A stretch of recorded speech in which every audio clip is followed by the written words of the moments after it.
You're listening to Climate Champions, a podcast from the Architects Journal.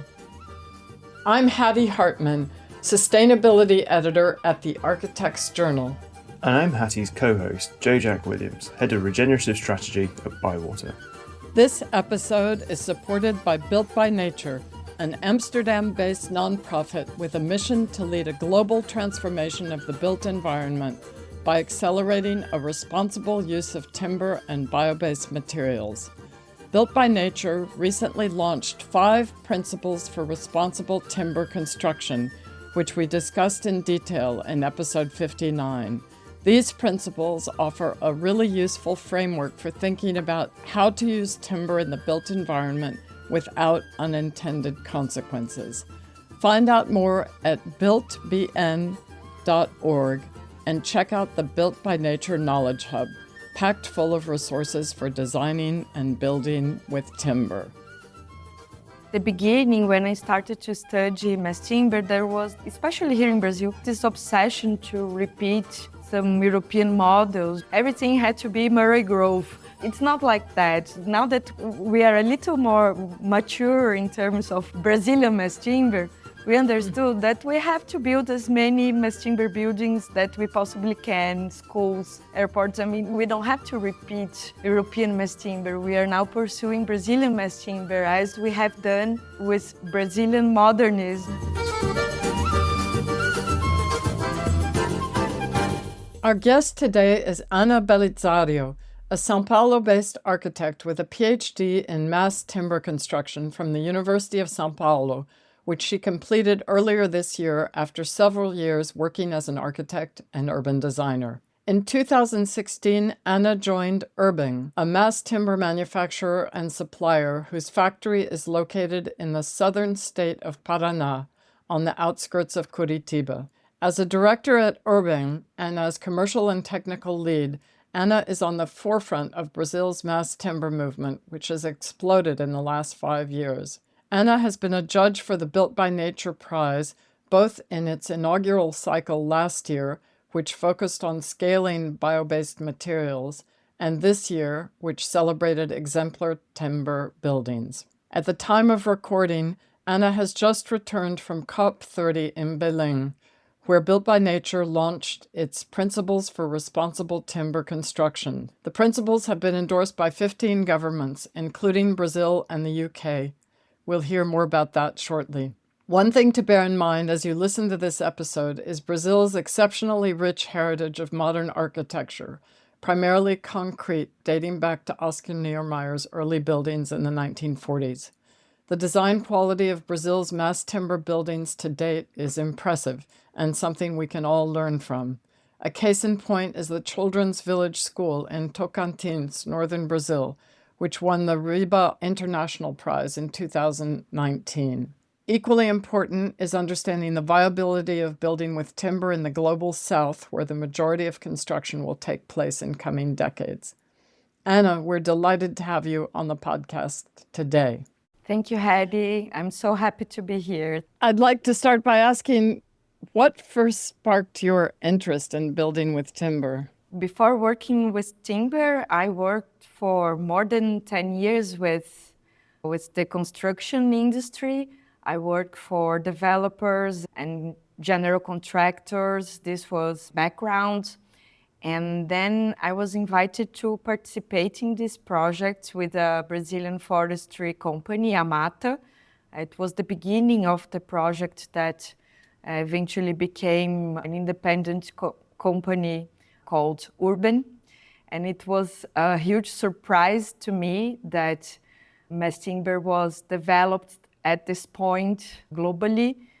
And it was new, it was fresh, and I felt in love immediately. As an architect, I was always involved with concrete. And as you mentioned, Brazil has a very strong heritage in modern architecture. Niemeyer, Paulo Mendes da Rocha, Lúcio Costa, Lina Bobardi. But I was also really interested about off-site construction because my experience in the companies I've worked was that building in those artisanal ways were not supposed to happen anymore. Building using the labor force and forcing the bodies of the workers on the construction sites, I don't think it was supposed to happen anymore, despite of the beauty of the concrete. So I was always interested in faster and more industrialized ways of construction. When I started to study mass timber with the Amata Innovation Project, it was a surprise to me that the technology was that developed, because the idea of joining, of combining in one thing, beauty, because you don't have to explain the beauty of wood, combining beauty, innovation, and industrialization in one technology, for me, it was something mind-changing, and I decided at that moment that I would never leave that field, because as an architect, whether we are in a practice or in a contractor or in a developer, for me, I believe we are always pursuing ethos. We are pursuing how to make the world better. My background is super humanist. I was graduated in FAUSP.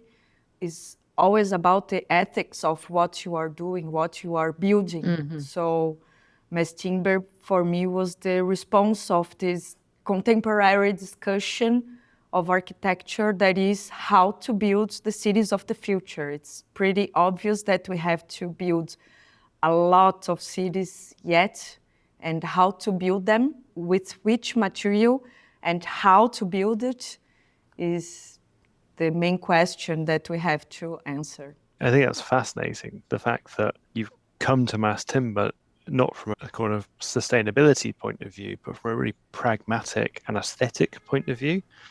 Most of the people we talk to, it's very much sustainability-led in many ways, and that's probably part of the crowd I hang out with. But I think it's really important, because I think you've hit that pragmatism. It's not just a material, it's a way of delivering all of these necessary buildings. I think that's fantastic. Brazilian modernism, we have built a lot of wonderful buildings based on artisanal techniques.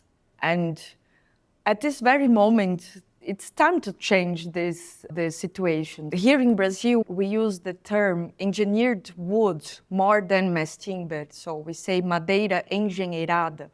So the engineered explains a lot. Adding technology to timber, I think, is the most interesting point about this technology and what it brings to Brazil, especially when we look at our potential, because we have always had abundant wood and timber all over, but actually we have never managed to engineer our wood or timber in a very positive or large-scale way. So I think mass timber is a powerful answer to it.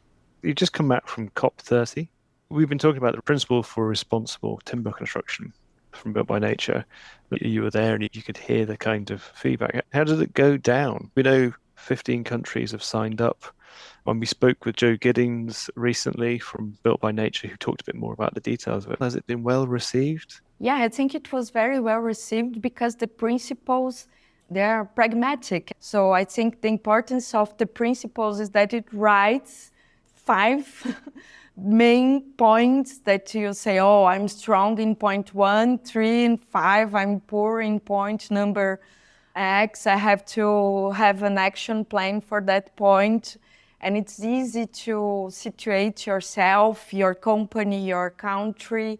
In COP, I think the principles, they helped to situate this discussion. Am I too far? How can I get closer? And there were exchanges, for instance, Brazil and Colombia. We have similar situations because we both have Amazon forests in our territory, although we have different approaches. And then we started to talk, oh, we are strong in this point, but we have this problem of deforestation, of land use, and oh, in Colombia it's the same, and how we manage. And also to compare the experiences with very different situations. For instance, if you discuss forests and sustainability, Brazil and Finland, it's very different to discuss. But the principles, they help to guide and to create a common language. I think it was super well accepted and it helped a lot. We have also to understand that countries will be in different levels because Europe is 30 years in front of Brazil, which is maybe 5 years in front of Argentina. We are in different moments, and some points we are naturally stronger, and other points, for instance, life cycle analysis, the word of the carbon calculation, maybe we will need more time to establish the standards, etc. It was amazing, the discussion. So it's very much a kind of leveler for everybody.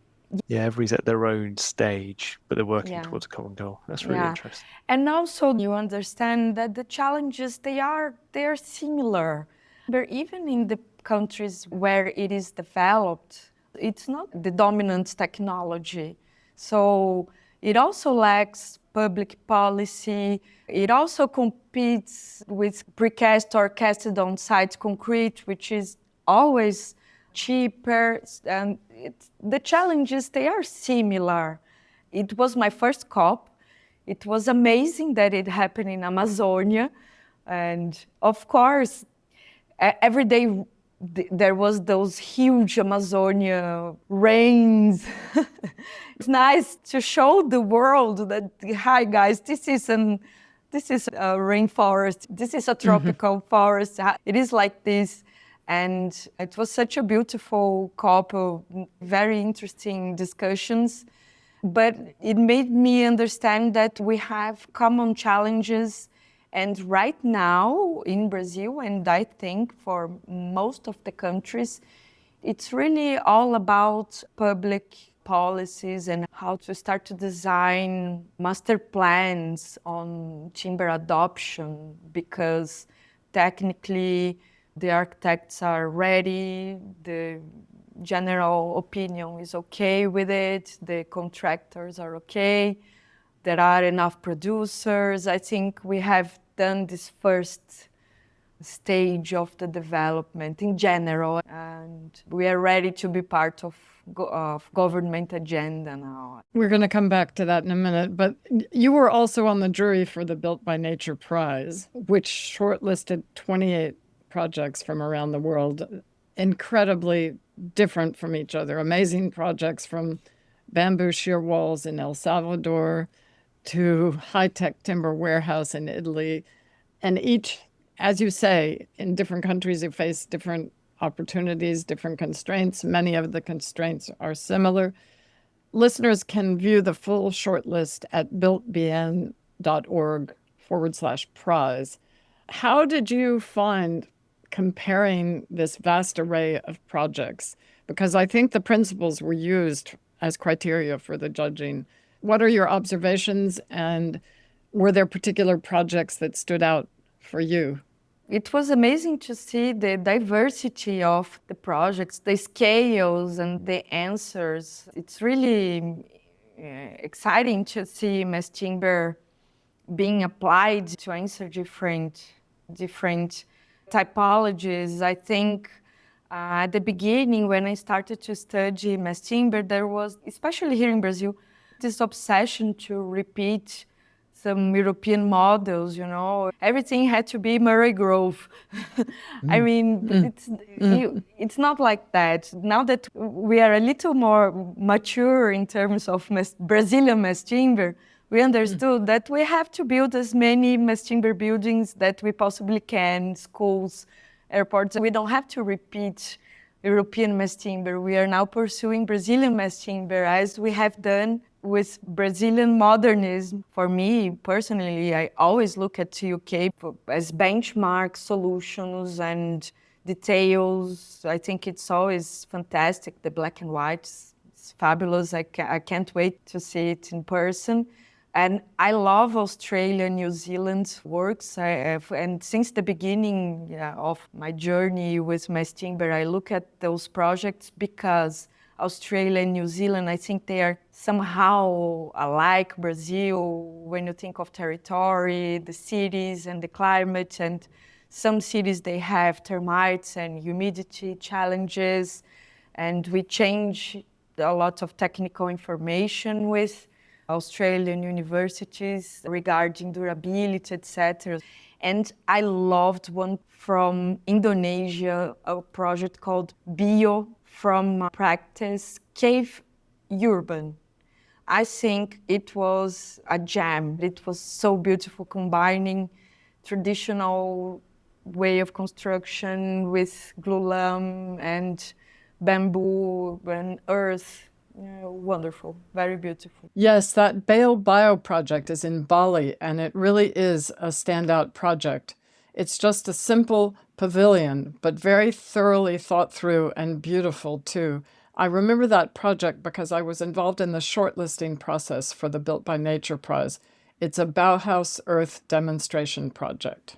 It was super nice to see El Salvador, Indonesia, Uganda. Mass timber is...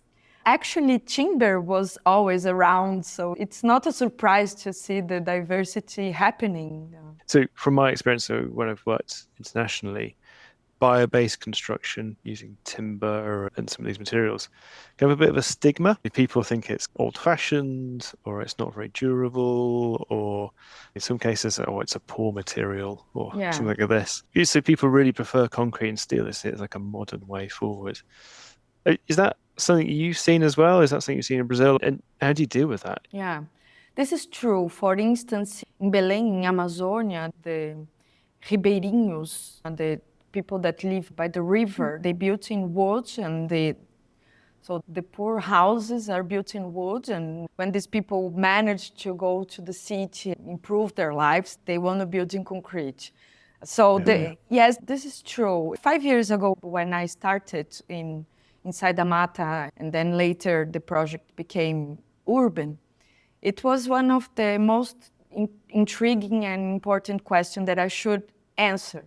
But mass timber has gone so popular in the last 5 years. Instagram, the social media did the job for us, because the projects are amazing. They are beautiful. They are obviously high-end all around the world. There are so many examples built around the world that it was a concern 5 years ago, but right now, for instance, I met during COP the National Secretary for housing in Brazil. His question was, I would love to have mass timber for social housing. And do you think like awards like the Built by Nature Prize, do you think that's helping that perception? Of course, prizes are super important because they travel all around the world. So the prizes like Built by Nature, it became popular. So you don't have to explain anymore that it's high-end technology nowadays here in Brazil. So tell us a bit more about the background of urban and how engineered timber construction started, and about the pine plantations. So in 2016-17, there was this company called the Mata Forestry Company. They were working only with forests. At that time, they had eucalyptus plantation and pine plantation. And they were deciding what to do next. They wanted to move on the value chain. And at the time, mass timber in Europe, in Canada, it was starting to explode. So at that moment, they decided, okay, let's build a plant for mass timber in Brazil. It has to have some scale, because we had other facilities in Brazil, but in a very small scale. For instance, the project in Tocantins, Fundação Bradesco, was built by one of these companies, ITA, but they are all small scale. They were more used to supply for single-family residential projects or that environment. So the investors decided to put a larger facility that would be ready for when the market of civil construction started to adopt mass timber. But for that, of course, we would have to develop the market. So that's where I started my work, of course, with a team that started with myself, but now we are 160. And we started with updating the codes, doing the tests with the institutes of the universities, etc. There was a phase of divulgation to the architects, technical workshops for the engineers and the contractors, all the information for the developer, for instance, financing, insurance, and how to budget it, how to design the cash flow of a mass timber building that is different of a concrete building, etc. This was the pre-market phase. In 2022, we started operating our facility, our production line in Almirante Tamandaré, close to Curitiba. The Paraná state is one of the states that has lots of pine plantations in Brazil, together with Santa Catarina and Rio Grande do Sul. And Paraná state is the south, yes. So pine grows very well in the south of Brazil because it's colder in general. And also Paraná is pretty close to São Paulo state, so very well connected to the consumer market. So we are completing our third year of operation. We have done almost 80 projects now, and all around Brazil. We have started to export this year, and the market is growing. So 5 years ago, we were doing a lot of efforts to convince people that timber was not only for single-family houses. Now we have hospitals, airports, schools, some multi-story buildings, and we are growing. Amazing. I saw something about, is it Latin America's largest timber building in Sao Paulo? It's a retail mall in Pinheiros, which looks beautiful. Yes. How did that end up as timber? Was it you pushing it, or was it the client? It was a connection, actually. The owner of the land is a man really connected to sustainability. It began with the architect. The architect presented, have you ever heard about mass timber? Look, this is amazing, etc., blah, blah, blah. This is the most sustainable technology. It's beautiful. The owner of the land loved it. The contractor said, this is cool. I'm not afraid of building it. And this contractor visited our site. I was with him, a very pragmatic man. He arrived, looked at everything. Okay, it's real, it works. I see here, you have a beam, you have a slab, you have your machines. Okay, let's do it. It began with the architect that had enough courage to propose something big to a client. Of course, he knew the client was inclined to accept something. And it's amazing. It's so very beautiful, and the shops will be ready, I think, in 2 months. So I want to come back to this forestry question, because as we've said, your plant is in the south, very far from the Amazon and all the deforestation, a completely different set of circumstances. When I was preparing this episode, I was doing a bit of research. I was really surprised to find that Brazil had 58% forest cover compared with 13% in the UK, or even Austria is less at 48%. Yes. One of the big questions around forestry is native trees, biodiversity. How do these questions about biodiversity play into pine and eucalyptus plantations? I think this is the most interesting part of the supply chain in mass timber in Brazil, and it's very specific. Because we have almost 60% of the territory with native forests. But the thing is that Brazil is huge. We have plantations corresponding now less than 2% of Brazilian territory. 75% of this 2% It's eucalyptus destinated to pulp and paper industries.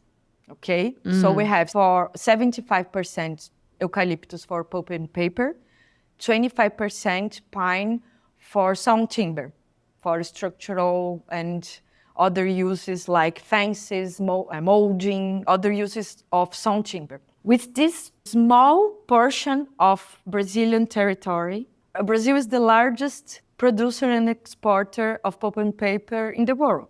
We have so much productivity of forest plantation that we don't need a lot of territory to be productive to provide a lot of cubic meters of forest. If we grow this almost 2% to 5%, we would double, make it 3 times our supply volume.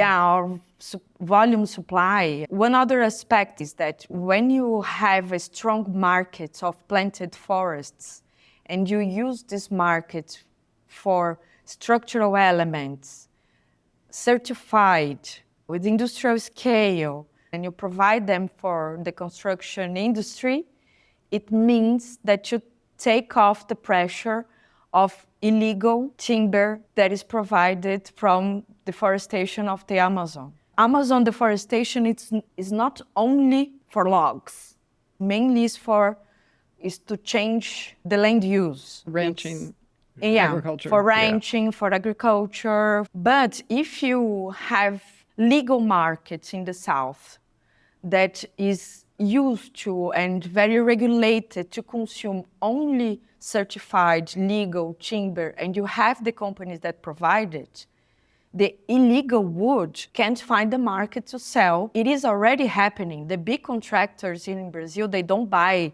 any longer native Brazilian timber. They say to me, Aninha, it's impossible because you can't find legal native woods anymore in Brazil. So pine, it's much safer for us because it comes with FSC. We use FSC here more than PEFC. It comes in your commercial invoice. And the other very interesting aspect of plantation is that, so we have almost 4 or 5% of degraded pasture in Brazil. That is pasture that has been abandoned over the years, that is not being used for cattle, and it's not being used for agriculture. And it's under a very severe process of erosion, of degradation, that you can put a new plantation of pine or eucalyptus on it. It will help the soil to get better again, etc. So I think this is the magic. We have enough space. We are actually, by planting forests, we are protecting native forests and using these leftovers of pasture that has been abandoned over the years. I think that's such an important bit, isn't it, about understanding that a forest isn't just a forest generically. It's actually, there's a whole range of the forest. The biodiversity of these monocultures, that's what I was wondering. Of course, but the main question here is, what was before on that land? If it was an Amazon forest or original rainforest, we are doing it wrong. Yeah. But if it was degraded pasture, or if it was a place that was supposed to be, how do I say this in English, a place where you go get stones for... Quarry, yeah. Yeah, to produce concrete, then a plantation of pine is amazing. It's relative. And also in Brazil, every time, it depends on each state because each state has its own law. But every time you do a plantation, you have to reserve 30 or 20 or 40 or 50% of the area for native forest, for the forest that is original to the biome. So that's amazing. Yeah, so all the plantations in Paraná, they have 30 or 25 of rainforest, that is the original biome of south and southeast of Brazil, protected by the owner of the land. It's obligatory for you to get your certification. The idea is never destroy an original forest concrete is there eating our cities alive. It's a matter of scale. It's the cities will ask for materials to be built. And to answer a scale, you have to be mono at some point.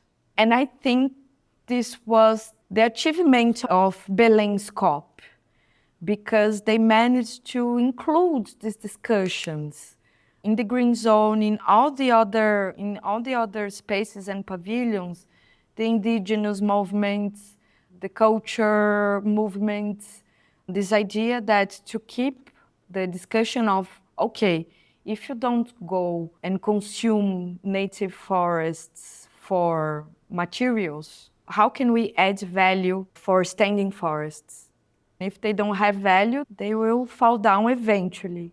So will the countries put price on carbon? Will we incentivize local bioeconomy, other products? This is super important to keep the forests standing, if we can, forever.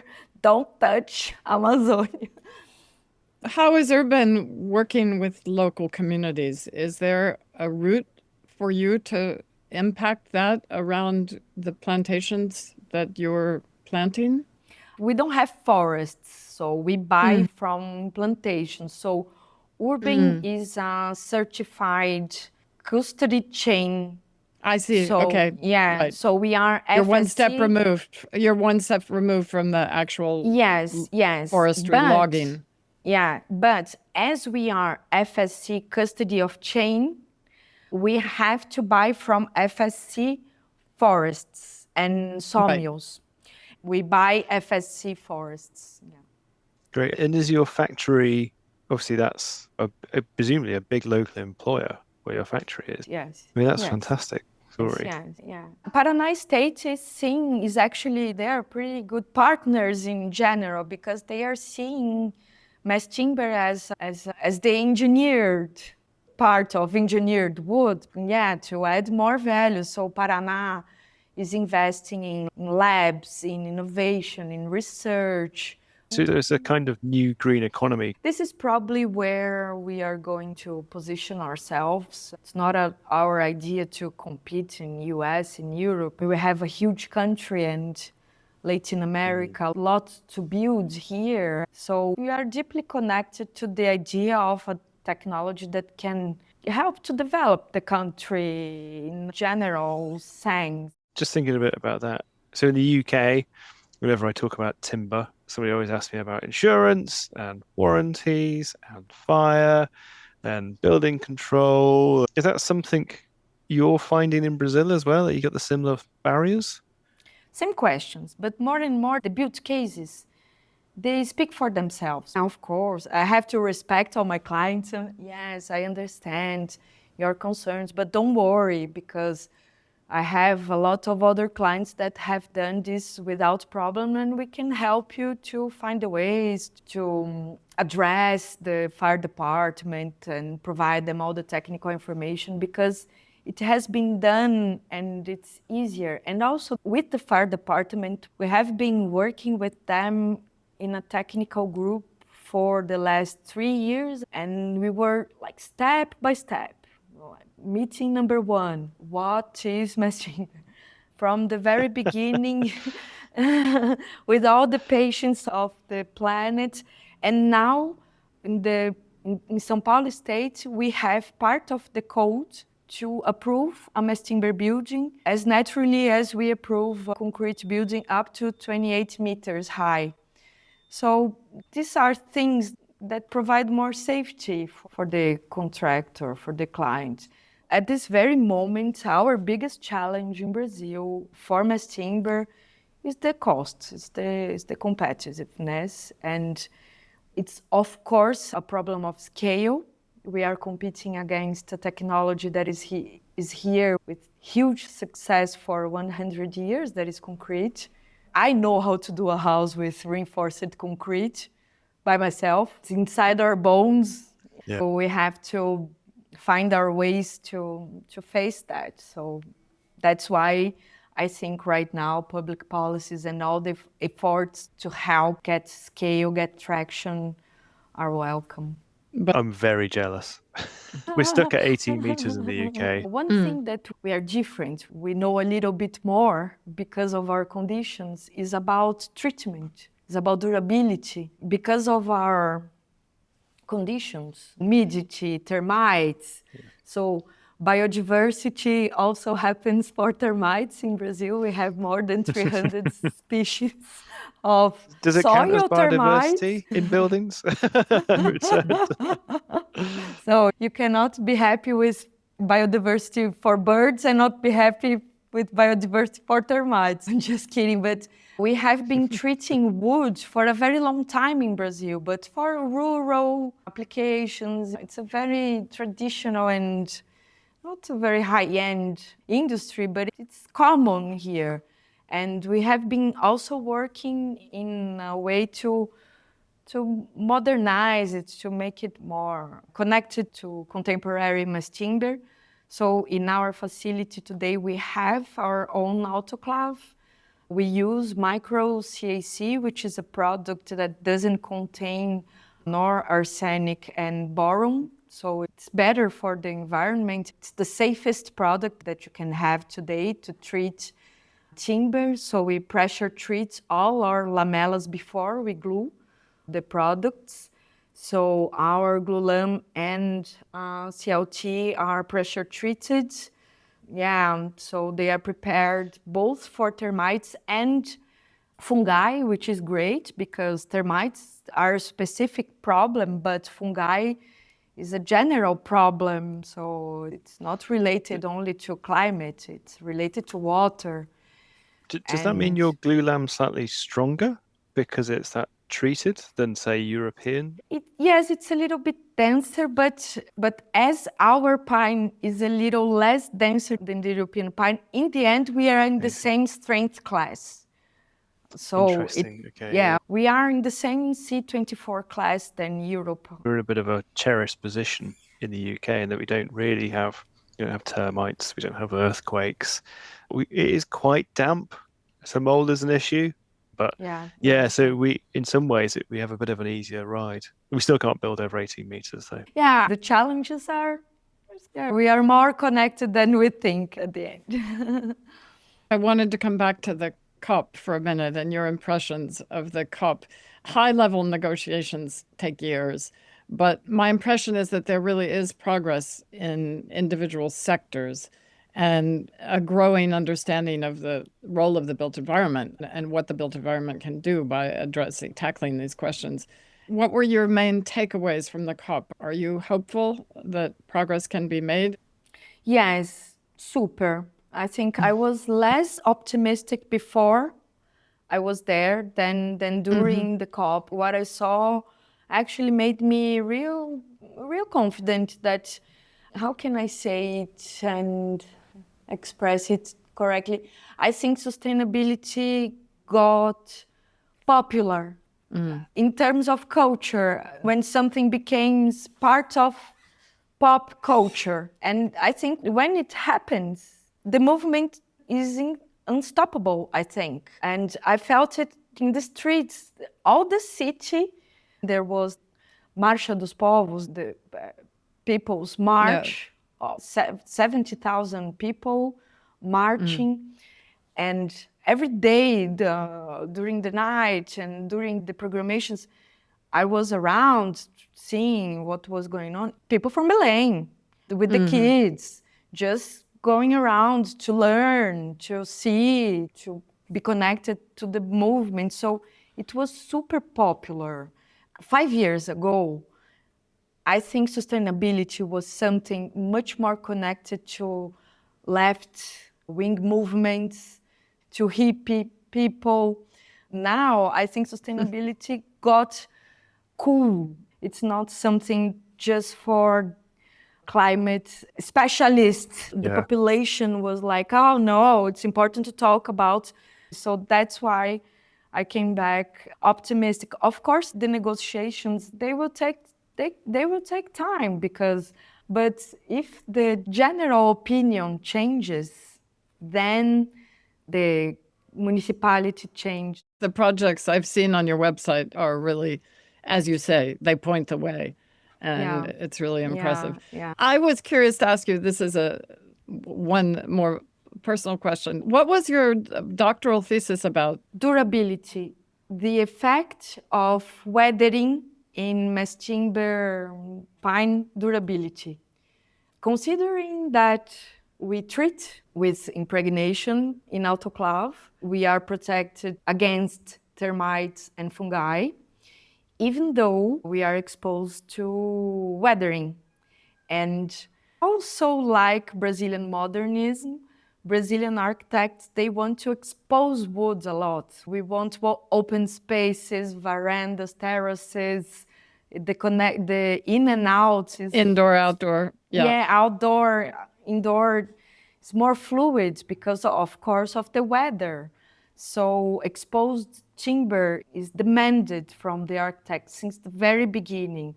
And I was like, no, guys, you have to encapsulate mass timber. And the architects were like, no, we're not going to do something so beautiful and encapsulate it after. So I started to study the effects of weathering, the durability, to gather data to make the client safe enough to approve some kind of mass timber exposure when the architects desire it. Fantastic. It's literally a lifetime of research, isn't it? I think that's the thing. When you think about building times, it's kind of bonkers. So where do you think the next steps are for this kind of mass timber, engineered timber movement are? What do you think's going to happen in sort of particularly Brazil and Latin America? Our challenges now is to make it more competitive. Technically, and I think culturally, it's sufficiently accepted now. So the challenge is to make it more competitive, whether by instruments of blended finance, maybe public policies, or government as a contractor because of their big power of purchase. Yeah. So while it gets the scale to naturally compete, bring the cost down. Yeah, because for us, we cannot reach more cost reduction if we don't grow. Have more demand. Yeah.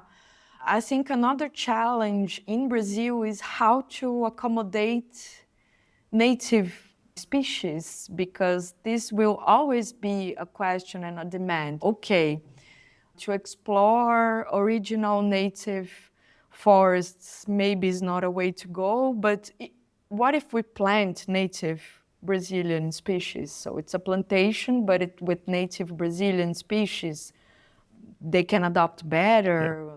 Can they grow in a reasonable range of periods? Can we combine? How can we explore it? Or in some areas of the Atlantic, the Amazon forest, that we actually can access logs. How can we combine Brazilian sawn timber with mass timber? It's not excluded. And maybe we should start studying vernacular sawn timber architecture. It's not 0 or 100. It sounds like your second PhD is already there. Yeah, great. I'm going to stay with timber, so I know that I have to find things to study. And I also think for Brazil, and especially for Latin America, because we are not off-site, we are on-site generally, in general. I think we have to think of hybrid construction a lot. Our way is to think of combinations between timber, concrete, steel. It's the way to go. The contractors feel safe. The engineers feel safer. But it's not carbon negative. Okay, but it's carbon reduced. Each cubic meter counts. In that sense, Joe, I'm super pragmatic. I'm a pragmatic Brazilian girl. Each cubic meter counts. It's better to have 1,000 hybrid structures that keep fighting for that one super mass timber perfect beauty that will never come. It's about using the right material in the right place, isn't it? Me and Hattie have talked about this a number of times, but it is, and I think it's that you kind of want a journey. You're going to get there and doing the best you can at any stage. The best you can, yeah. In my opinion, that's the way to make timber natural. Not something that only Austria can do, not something that only Europeans, very special, but something that is natural, that everyone can do, that Africa can do, everyone can do. It's natural. It has always been natural. Wood is natural. Well, it sounds like there have been incredible strides in the last 5 years. So where would you like to be in another 5 years? I would like us to be with the second facility. I would like to see us with eucalyptus. I dream about earth and bamboo, and I have a dream. It's an ancient dream. It was in the beginning of my studies. That is to have a female installation team for mass timber. Oh, wow. Yeah. Great. So in 5 years, I really want that Urban has at least one female installation team. Okay, we're going to be looking out for that. Is there anything we've left out, Anna, that you would like to touch on? I just would like to thank you so much for the opportunity. And in 5 years from now, I'll come back and tell about the girls, the installation team. Excellent. Fantastic. Thank you. Thank you very much. Thank you so much. Thank Yeah, you. amazing.